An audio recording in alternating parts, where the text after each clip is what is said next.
সাবুগুলো সিদ্ধ হয়ে কত বড় বড় হয়ে গেছে, যেমন এক একটা রসগোল্লার মতো হয়ে গেছে। বন্ধুরা, সাবু দিয়ে দুধ মালাই আমার কিন্তু তৈরি হয়ে গেছে।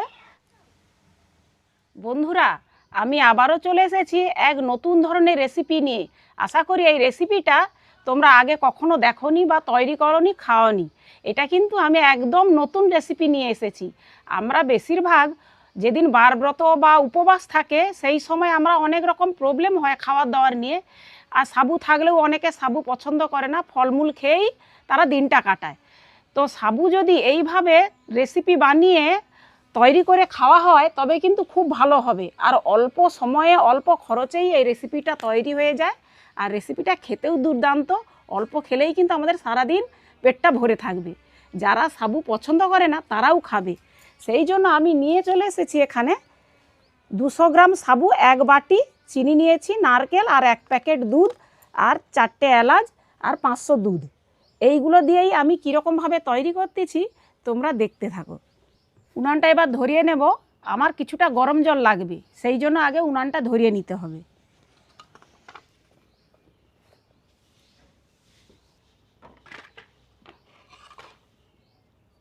উনানটা আমার ধরে গেছে, উনানের মধ্যে আমি কড়াটা বসিয়ে দেব। 1 বাটি 1.5 বাটির মতো জলটা আমি গরম করে নেব। জলটা আমার ফুটে যাক, আমি সেই ফাঁকেই সাবুটা ভালো করে ধুয়ে নেব। সাবুটাকে ভালো করে পরিষ্কার করে ধুয়ে নিতে হবে। সাবুটাকে 2-3 বার ধরে জল পাল্টে পাল্টে ধুয়ে নেব। এর যে পাউডার ভাবটা থাকে সেই সাদা জলটা যতক্ষণ নাই পরিষ্কার হয় ধুয়ে নিতে হবে। জলটা আমার ফুটে গেছে, আমি এবার জলটা নামিয়ে নেব। যতটা পরিমাণ সাবু নিয়েছি ঠিক ততটাই আমি জল দিয়ে দেব।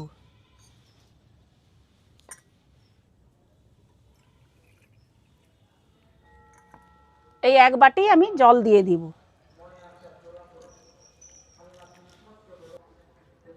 এইভাবে ভিজিয়ে আমি 10 মিনিট রেখে দেব। সাবুটা আমার ভিজু, সেই ফাঁকেই আমি নারকেলটা কুড়িয়ে নেব।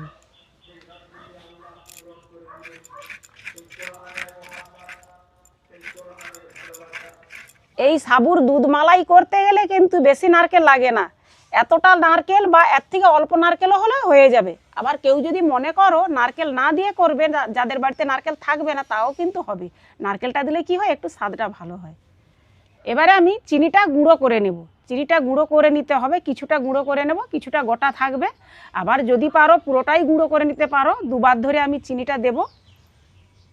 10 মিনিট আমার হয়ে গেছে। আর 10 মিনিটের মধ্যে বন্ধুরা সাবুটা কিন্তু একদম, জল যে দিয়েছে 1 বাটি, জল আর সেরকম নেই, ফুলেও গেছে, অনেকটা নরম হয়ে গেছে, আর জলটাও আমার শুষে নিয়েছে। এই অবস্থায় এর মধ্যে আমি কিছু উপকরণ দেব।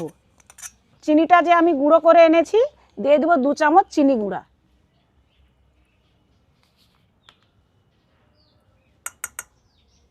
আর দিয়ে দেবো নারকেল কুড়ো 2 চামচ।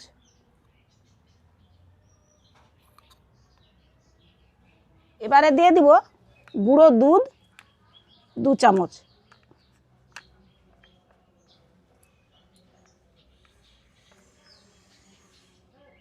এবারে একটু অল্প পরিমাণ লবণ দিয়ে দিব। এবারে আমি সব কিছুকে মাখিয়ে নেব।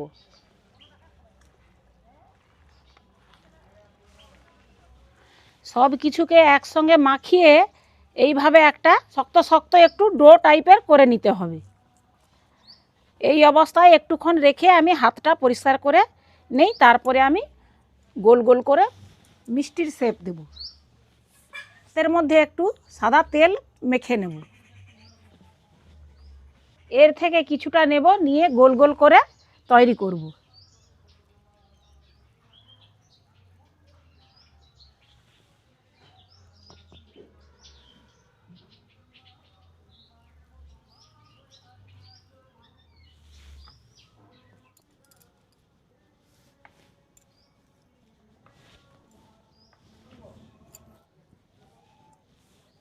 সাবুটাকে আমি সব গোল গোল করে নিয়েছি। এইবারে আমি উনানের মধ্যে কড়া একটা বসিয়ে দিই দুধ গরম করার জন্য।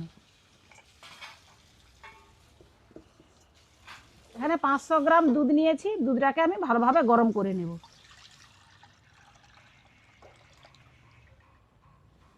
দুধটা আমার ফুটে গেছে, কিন্তু দুধটাকে একটু ফুটিয়ে ফুটিয়ে ঘন করে নেব, তারপরেই আমি সাবুর ওই লাড্ডুগুলোকে ছেড়ে দেব। আর সাবুর এই যে গোল গোল করে লাড্ডু টাইপের তৈরি করেছি, এত সুন্দর সাদা দেখাচ্ছে, এতটা কিন্তু সাদা থাকবে না।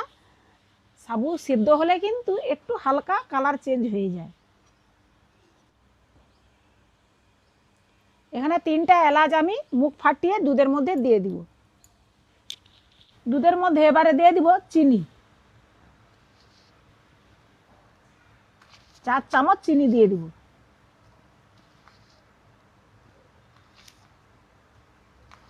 আচ্ছা, গোটা চিনি দিলেও হবে, আমার কাছে যেহেতু গুঁড়ো আছে সেই জন্য আমি গুঁড়ো চিনিটা দিয়েই করছি। এবারে এই দুধের মধ্যে এই সাবুগুলো দিয়ে দিব।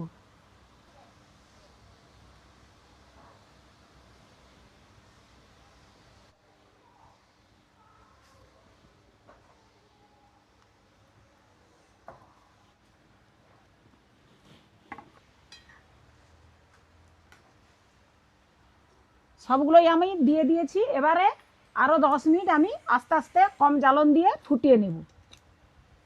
ভালোভাবে সেদ্ধ হয়ে গেলে একদম হালকা বলের মতো হয়ে যাবে, কালারটাও চেঞ্জ হয়ে যাবে, দুধটাও একটু গাঢ় গাঢ় হয়ে যাবে, তখন বুঝে নিতে হবে যে হয়ে গেছে আমার।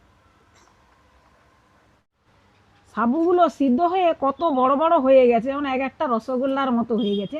আর আমার সিদ্ধটাও হয়ে গেছে সাবু, আর সিদ্ধ হয়ে যেতে কালারটাও একটু চেঞ্জ হয়ে গেছে, আর দুধটাও আমার ঘন হয়ে গেছে। এই অবস্থায় আমি নামিয়ে নেব।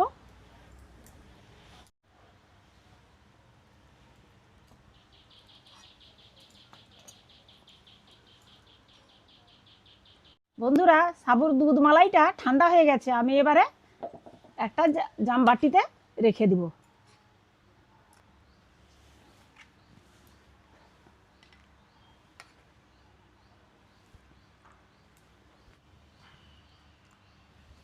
বন্ধুরা, সাবু দিয়ে দুধ মালাই আমার কিন্তু তৈরি হয়ে গেছে।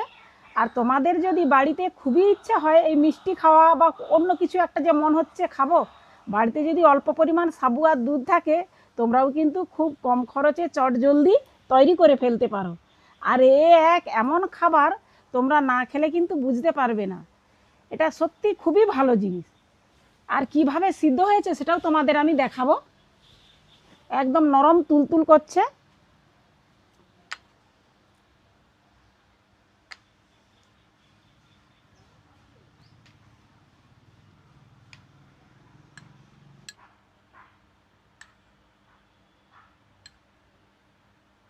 কত সুন্দর ভিতর পর্যন্ত সেদ্ধ হয়েছে, আর এর রূপটাও কি সুন্দর দেখাচ্ছে, সাবু দিয়ে বেশ গোল গোল গোল গোল সাইডে কত সুন্দর দেখাচ্ছে।